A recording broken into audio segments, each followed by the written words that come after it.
आतंकवादी हमले में 13 जवान शहीद। पाकिस्तान की इस कायराना हरकत से पूरे देश के लोगों में आक्रोश उबल रहा है। अब बहुत हो गया, हमें पाकिस्तान से बदला चाहिए। अब कितनी बहू बेटियों को विधवा होते देखेगी सरकार। हम तक कहत हैं कि पाकिस्तान पे हमला करे के चाहिए। सारे नेता पाकिस्तान से मिले हुए हैं, ये सब चुप बैठे हैं। बताओ भी सब देखकर हमारे खून खौली कि ना खौली। उन्होंने हमारे 13 जवान मारे हैं और हमें उनके 26 जवान मारने चाहिए। अगर सरकार परमिशन दे तो पाकिस्तान का नामो निशान नहीं रह जाएगा। अगर पूरे हिंदुस्तानी बॉर्डर पे खड़े होकर मुद्द दे तो पूरा पाकिस्तान बह जाएगा। जनता के इस आक्रोश को देखते हुए हमारे संवाददाता ने थल सेना अध्यक्ष जनरल श्री सुशील सिंह से बातचीत की। सर, क्या भारत फिर से सर्जिकल स्ट्राइक करेगा? देखिए, सर्जिकल स्ट्राइक के अलावा भी हमारे पास प्लान है जो इन कायर पाकिस्तानियों के होश उड़ा देगा। हमारे सैनिक अपने जवानों की शहादत का बदला जरूर लेंगे और उसे दुनिया देखेगी।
घंटों के अंदर ही हमारी सेना ने 18 आतंकवादियों को मारकर अपने सैनिकों की शहादत का बदला ले लिया है।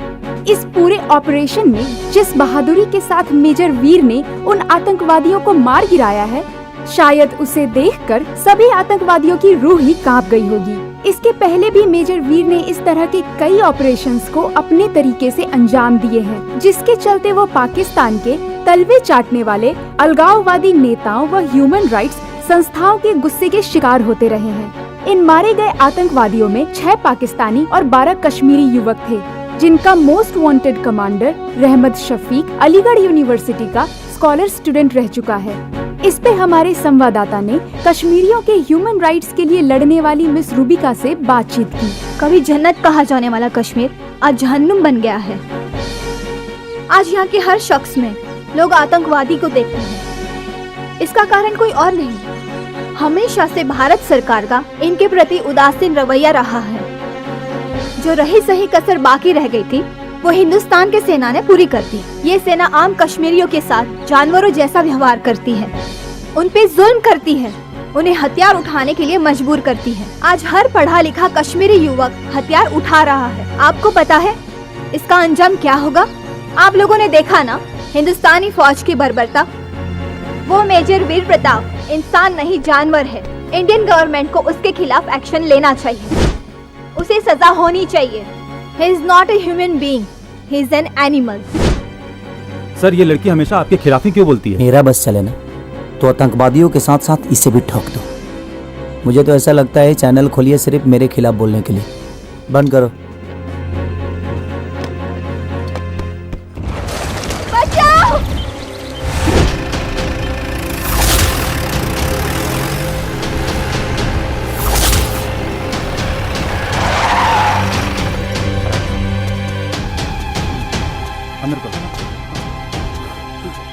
जय हिंद सर। जय हिंद।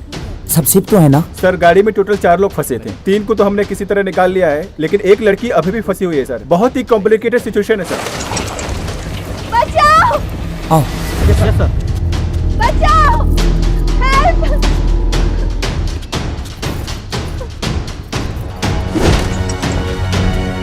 बचाओ!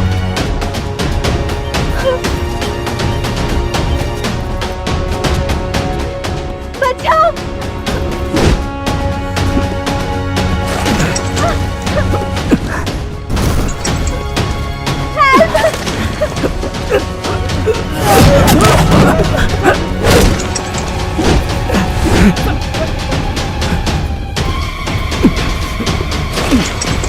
संभल के सर।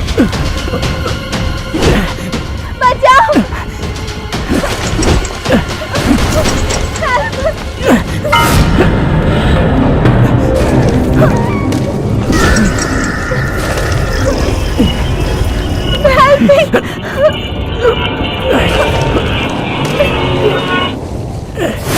वो मेजर वीर प्रताप इंसान नहीं जानवर है। इंडियन गवर्नमेंट को उसके खिलाफ एक्शन लेना चाहिए, उसे सजा होनी चाहिए। Please please help me. डरिए मत मैडम, हम हिंद के जवान हैं। हिंदू हो चाहे मुसलमान, हर हिंदुस्तानी है हमारी जान।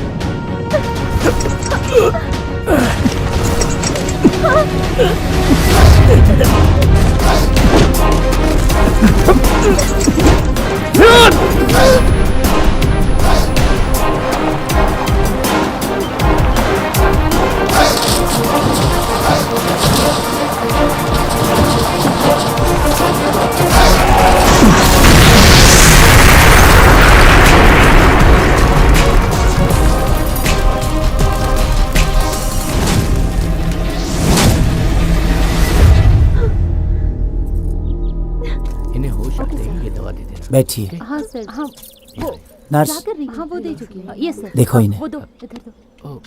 शांत रहिए। ठीक हो जाएंगी बस। कॉटन। ये सर।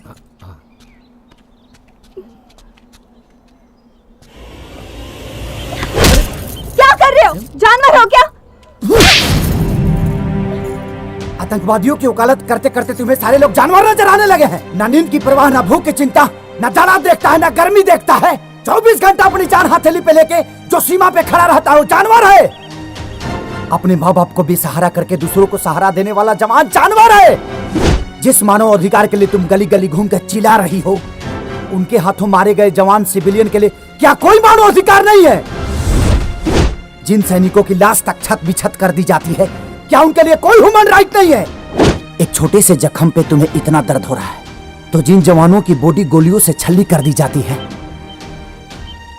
उनको कितना दर्द होता होगा? कभी इसका भी तो एहसास करो, क्योंकि हम भी तो इंसान हैं। हम मरते हैं फिर भी लड़ते हैं, यही हमारी शान है, क्योंकि हम हिंद के जवान हैं। अपने बयानों के लिए माफी चाहती हूँ, लेकिन आप अपने तेवर में बोलते हुए बहुत अच्छे लगते हैं। आप मैरिड हैं? जी नहीं। कोई अफेयर? अभी नहीं। तब तो ठीक है। हाँ, तब तो ठीक है। क्या